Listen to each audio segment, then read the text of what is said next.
摆用手机用电脑伫网络顶买物件，已经将做一种趋势。美国贸易代表署针对着网络购物平台来公布着恶市场黑名单，全球有39个电商来上榜。中国有袂少的电商拢伫名单内，像这个淘宝、拼多多、微信等等。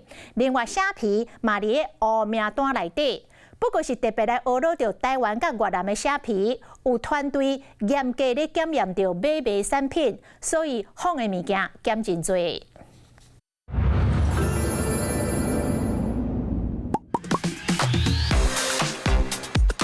拍开手机点开中国淘宝的网页，衫裤、帽啊、鞋啊，逐项有。若要找仿的高级品，会使看到各种真奢华的品牌甲服装。看这个介绍就知影讲俗甲有问题。拼多多，拼多多，我和你拼多多。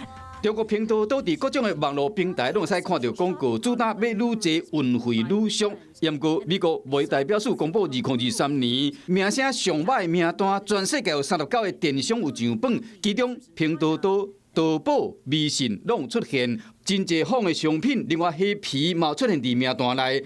英国调查特别指出，台湾甲越南的虾皮有执法团队针对商品的检验真严格，所以讲仿的商品就无遐济。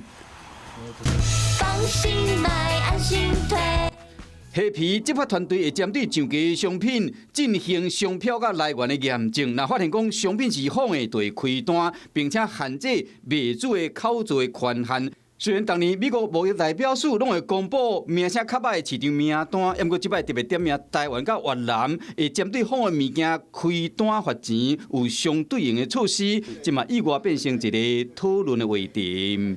Hello， 我是陈雅玲。想要抢先掌握最及时的新闻资讯吗？赶快订阅、按赞、开启小铃铛，锁定华视新闻 YouTube 频道。